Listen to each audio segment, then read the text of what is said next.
Hello दोस्तों, आज का जो वीडियो का टॉपिक है वो है विद्युत धारा के रासायनिक प्रभाव, जिसमें आपको पहला क्वेश्चन दिया गया है।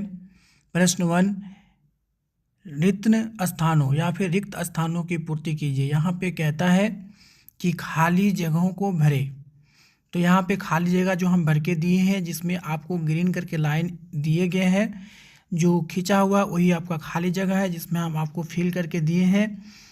जिसमें नंबर 1 कहता है किसी विलयन में विद्युत धारा प्रभावित होने पर रासायनिक प्रभाव उत्पन्न होता है। यहाँ पे आपका जो खाली जगह है, यहाँ पे रासायनिक प्रभाव हो जाएगा। नंबर 2, वांछित धातु को किसी पदार्थ पर निक्षेपित करना विद्युत लेपन कहलाता है। यहाँ पे जो 2 नंबर में खाली जगह है, वहाँ पे आपका लगेगा विद्युत लेपन।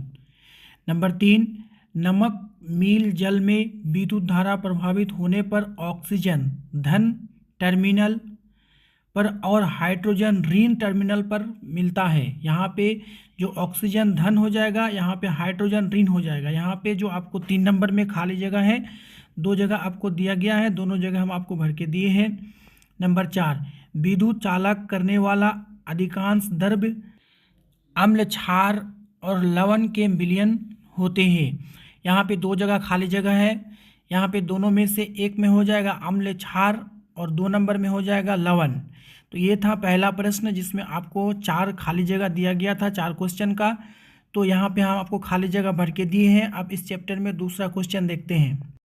प्रश्न 2, चित्र में दिए गए द्रव्य में टेस्टर परीक्षित का तार डालने पर बल्ब नहीं जलता, पर चुंबकीय सुई विच्छेदित होती है।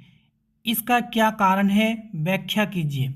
ये था बहुत महत्वपूर्ण क्वेश्चन, जिसमें उत्तर में आपको दिए हैं।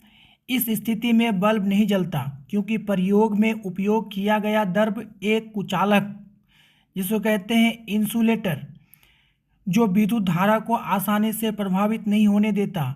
हालांकि जब टेस्टर के खुले सिरे एक दूसरे के करीब होते हैं तो उनके बीच विद्युत क्षेत्र बनता है, जिससे चुंबकीय सुई विच्छेदित हो जाती है। कारण यह है कि टेस्टर के तारों के बीच एक छोटा विभवांतर होता है। यह विभवांतर वातावरण में मौजूद कुछ इलेक्ट्रॉनों को आकर्षित करता है और उन्हें तारों के बीच से गुजरने के लिए प्रेरित करता है। यह इलेक्ट्रॉन धारा भले ही बहुत छोटी हो, लेकिन इसके चुंबकीय प्रभाव के कारण चुंबकीय सुई विच्छेदित हो जाती है। हालांकि यह इलेक्ट्रॉन प्रभाव बहुत कम होता है और बल्ब को जलाने के लिए पर्याप्त नहीं होता है। बल्ब के लिए एक निरंतर और पर्याप्त विद्युत धारा की आवश्यकता होती है, जो इस स्थिति में उपलब्ध नहीं है। ये था आपका दूसरा क्वेश्चन, जिसमें चित्र में दिए गए द्रव्य में टेस्टर परीक्षित का तार डालने पर बल्ब नहीं जलता, पर चुंबकीय सुई विच्छेदित होती है। इसका व्याकरण है और व्याख्या कीजिए। आपको बहुत अच्छी तरीके से हम यहाँ पे व्याख्या भी दिया हूँ और एक्सप्लेन भी किया हूँ। उत्तर में आपको देखिए, जहाँ पे आपको समझ में नहीं आए आप कमेंट्स में ज़रूर बताइए, ताकि आपको नेक्स्ट वीडियो में ज़रूर अच्छी तरीके से समझाएंगे। प्रश्न 3, क्या शुद्ध जल विद्युत का चालक करता है? यदि नहीं, तो इसे चालक बनाने के लिए क्या करना होगा?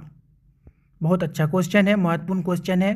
देखिए दोस्तों, उत्तर में आपको दिए हैं। नहीं, शुद्ध जल एक अच्छा कुचालक है और विद्युत धारा का चालन नहीं करता। इसका कारण यह है कि शुद्ध जल में विद्युत आवेश वाहक कण बहुत कम मात्रा में होते हैं। शुद्ध जल में प्रमुख रूप से H2O अणु होते हैं, जिनमें विद्युत आवेश वाहक अत्यंत कम होते हैं। इसलिए शुद्ध जल विद्युत धारा का चालन नहीं करता। हालांकि अगर शुद्ध जल में कुछ विद्युत आवेश वाहक पदार्थ मिला दिए जाए तो यह विद्युत चालक बन जाएगा। इसके लिए शुद्ध जल में थोड़ी मात्रा में नमक, अम्ल या क्षार मिलाया जा सकता है।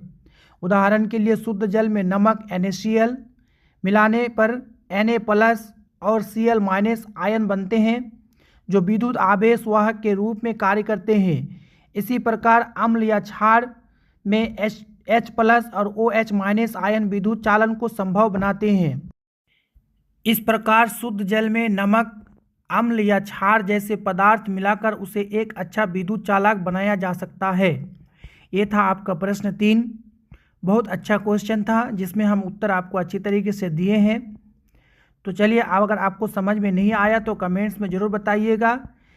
अब देखते हैं इसके बाद दूसरा क्वेश्चन आपके इस चैप्टर में।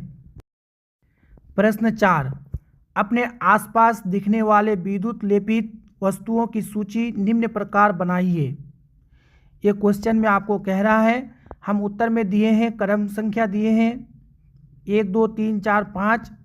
अब है विद्युत लेपित वस्तु। यहाँ पे है किस पदार्थ पर, यहाँ पे किस धातु का लेपन।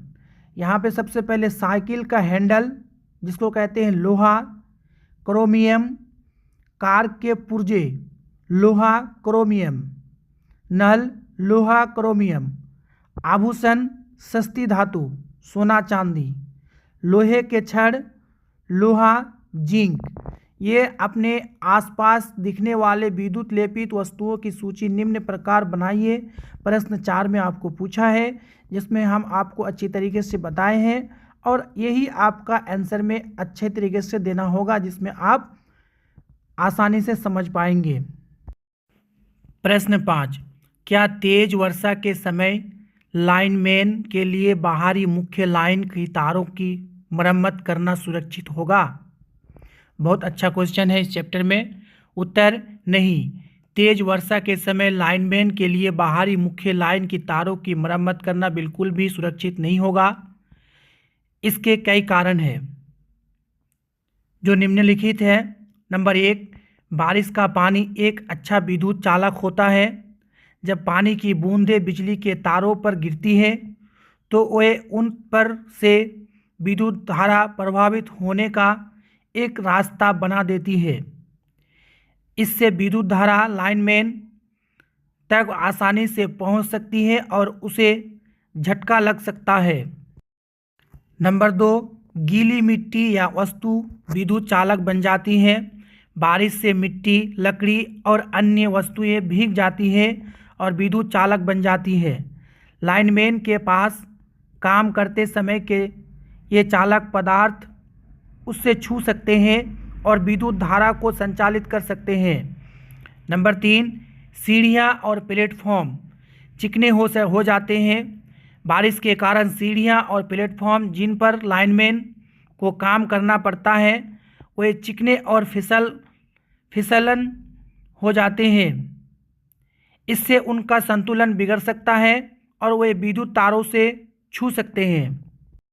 नंबर 4, वातावरण भी कुछ हद तक विद्युत चालक बन जाता है। बारिश के समय वातावरण में नमी की मात्रा बढ़ जाती है। यह नमी वातावरण को कुछ हद तक विद्युत चालक बना देती है। इन सभी कारणों से तेज बारिश के दौरान लाइनमैन के लिए ऊंचाई पर काम करना बेहद खतरनाक हो सकता है। इसलिए बिजली कंपनियां आमतौर पर बारिश के दौरान ऐसे संवेदनशील कार्यों पर रोक लगा देती है। ये था आपका प्रश्न 5 इस चैप्टर में, जो आपको बहुत अच्छी तरीके से उत्तर में समझाए हैं। तो अगर आपको उत्तर में हमारा क्वेश्चन का उत्तर जो आपको अच्छा लगता है तो आप इसे लाइक ज़रूर कीजिएगा। अगर यूट्यूब में देखते हैं तो सब्सक्राइब जरूर कीजिएगा। अगर फेसबुक में देखते हैं तो फॉलो ज़रूर कर लीजिएगा, ताकि जब भी कोई वीडियो डालेंगे सबसे पहले नोटिफिकेशन आप तक पहुंच सके। Thank you.